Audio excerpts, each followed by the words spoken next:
ശബരിമലയിൽ മോഷണം നടന്നപ്പോൾ, കൊള്ള നടന്നപ്പോൾ നമ്മളിവിടെ വലിയ ആവേശപ്പെട്ടു, വലിയ ബഹളമുണ്ടാക്കി. പക്ഷേ ലോകം മുഴുവൻ അറിയുന്ന ഇന്ത്യയിലെ അഭിമാന സ്തംഭമെന്ന് നാം പറഞ്ഞ അയോധ്യയിലെ രാമക്ഷേത്രത്തിൽ മോഷണം നടക്കുന്നു, കൊള്ള നടക്കുന്നു, അവിടുത്തെ സംഭാവന തുക അടിച്ചു മാറ്റുന്നു എന്ന് പറഞ്ഞിട്ട് നമുക്കെന്തേ ഒരു നിസ്സംഗത? രാമൻ്റെ രാജ്യം വരാൻ വേണ്ടി രാമൻ എന്ന സ്വത്വം വളരെ വലുതാണ്. രാമൻ എന്ന പേര് തന്നെ സത്യത്തിൻ്റെ, ധർമ്മത്തിൻ്റെ, നീതിയുടെ, ന്യായത്തിൻ്റെ, സഹിഷ്ണുതയുടെ, സഹാനുഭൂതിയുടെ പുതിയ മാനമാണ് രാമൻ. രാമന് വേണ്ടി ക്ഷേത്രം തീർക്കാൻ ഇവിടെ ആരോടും ആവശ്യപ്പെട്ടില്ല. വലിയ പ്രയാസപ്പെട്ടാണ് ബാബറി മസ്ജിദിനെ ഇടിച്ചു കളയുന്ന രീതിയിലൊക്കെ തുടങ്ങി വലിയ കേസായി സുപ്രീം കോടതിയിൽ ഒരു നൂറ്റാണ്ട് കാലം നീണ്ടുനിന്ന കേസിനൊടുവിലാണ് രാമന് ക്ഷേത്രം പണിയാൻ അവസരമുണ്ടാക്കിയത്. രാമനല്ല എന്നുള്ള നിലയിൽ രാമന് വേണ്ടി ക്ഷേത്രവും പണിതു. ലക്ഷക്കണക്കിന്, കോടിക്കണക്കിന് ഭക്തരാണ് ഓരോ വർഷവും അവിടെ വന്നു പോകുന്നത്. ഓരോ മാസവും ലക്ഷക്കണക്കിന് ആളുകൾ വരുന്നു. കോടാനുകോടി രൂപ അവിടെ വരുമാനമുണ്ടാകുന്നു. ഈ വരുമാനത്തിൻ്റെ നല്ലൊരു ഭാഗം അടിച്ചു മാറ്റിയതായിട്ട് പറയുന്നു.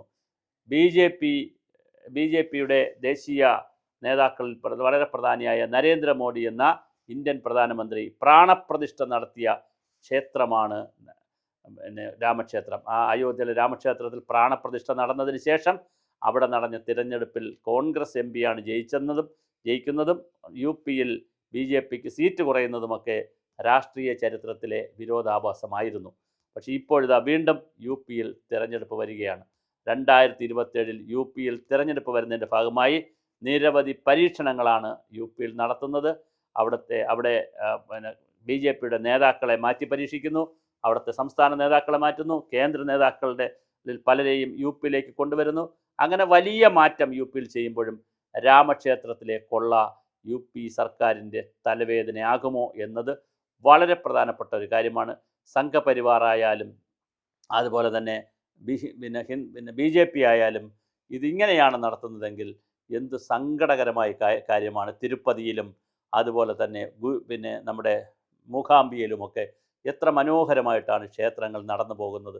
ഒരു പരാതിയും പരിഭവവും ചിലപ്പോൾ കാണുമായിരിക്കും, അഴിമതിയും സ്വജനപക്ഷപാതവും ഒക്കെ കാണുമായിരിക്കും. പക്ഷേ ഇതുവരെ പുറത്തു വരുന്നില്ല. കേരളത്തിൽ ഹിന്ദുക്കൾ ആവശ്യപ്പെടുന്ന ഹിന്ദു ഐക്യവേദിയും വിശ്വഹിന്ദു പരിഷത്തും ഹിന്ദു സംഘടനകളും കേരളത്തിൽ ആവശ്യപ്പെടുന്ന ഒരു കാര്യം വളരെ കൃത്യമായി ഹിന്ദുക്കൾക്ക് വിട്ടുകൊടുക്കണം.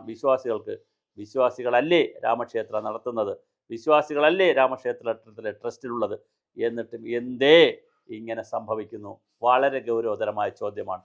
അതുകൊണ്ട് ഹിന്ദുക്കൾക്ക് വിട്ടുകൊടുത്തത് കൊണ്ട് മാത്രമോ, വിശ്വാസികൾക്ക് വിട്ടുകൊടുത്തുകൊണ്ട് മാത്രമോ ഈ പ്രശ്നം തീരില്ല.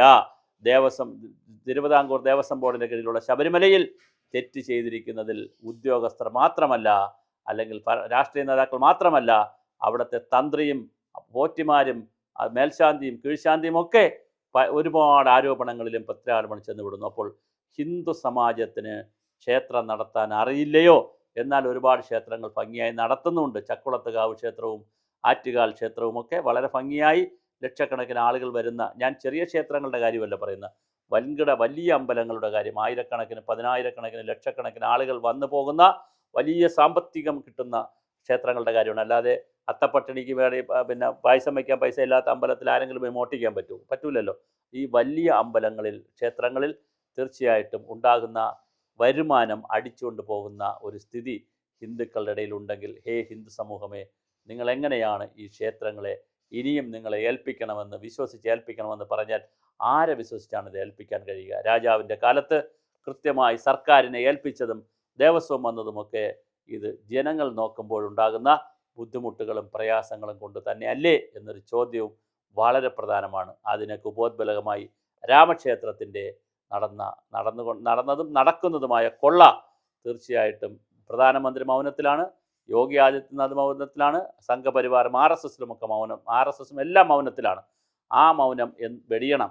കൃത്യമായി കുറ്റക്കാരെ ശിക്ഷിക്കണം. ഇത് വളരെ കൃത്യമായിട്ടുള്ളൊരു കാര്യമാണ്. അതിനാവശ്യമായ നടപടികൾ സ്വീകരിക്കണം.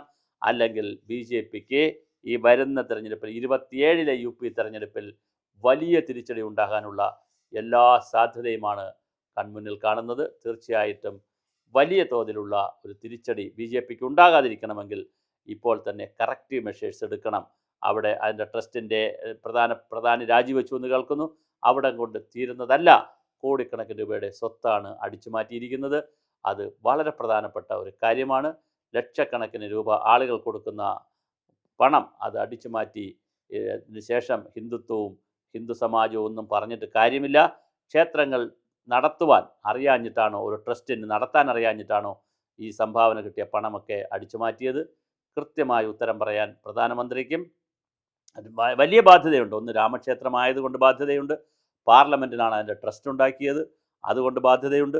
അതുപോലെ തന്നെ പ്രാണപ്രശ്നം നടത്തിയത് പ്രധാനമന്ത്രിയാണ്. ഏത് ലെവൽ നോക്കിയാലും പ്രധാനമന്ത്രിക്കും ബി ജെ പിക്കും അതിൽ ഉത്തരം പറയാനുള്ള ബാധ്യതയുണ്ട്. അതിനപ്പുറം ആ ക്ഷേത്രത്തിൻ്റെ ഈ നടക്കുന്ന കൊള്ള ബി ജെ പിക്ക് വാട്ടർലുവാകുമോ യു പിയിൽ എന്നുള്ളൊരു ചോദ്യമുണ്ട്. ജനങ്ങൾ എങ്ങനെയാണ് ഇതെടുക്കുക എന്നറിയില്ല. അവർക്ക് തിരിഞ്ഞു നിന്നാൽ കോൺഗ്രസിൻ്റെ വസന്തകാലവും അല്ലെങ്കിൽ അഖിലേഷ് യാദവിനെ പോലുള്ള സമാജ്വാദി പാർട്ടികളുടെ കാലവും തിരിച്ചു വരുമോ, അതോ ബി ജെ പിയുടെ അന്തകനായി അല്ലെങ്കിൽ ബി ജെ പി അവസാനിപ്പിക്കുന്ന തലത്തിലേക്ക്, ഭരണത്തിൽ നിന്ന് അവസാനിപ്പിക്കുന്ന തലത്തിലേക്ക് രാമക്ഷേത്രത്തിലെ കൊള്ള വരുമോ എന്നുള്ളത് രാഷ്ട്രീയ കേരളവും രാഷ്ട്രീയ ഇന്ത്യയും കാത്തിരിക്കുന്ന ഒരു കൗതുകമാണ്. എന്താ സംഭവിക്കുക നമുക്കറിയില്ല. പക്ഷെ ഒരു കാര്യം വളരെ പ്രധാനമാണ്, രാമൻ്റെ ക്ഷേത്രത്തിലും കൊള്ള നടക്കുകയാണെങ്കിൽ പിന്നെ എവിടെയാണ് കൊള്ള നടക്കാതെ വരുന്നത് എന്നുള്ളത് വളരെ പ്രധാനപ്പെട്ട ഒരു ചോദ്യമാണ്. ഇതിന് ഉത്തരം പറയാൻ ഭരണാധികാരികൾക്ക് വലിയ ബാധ്യതയുണ്ട്.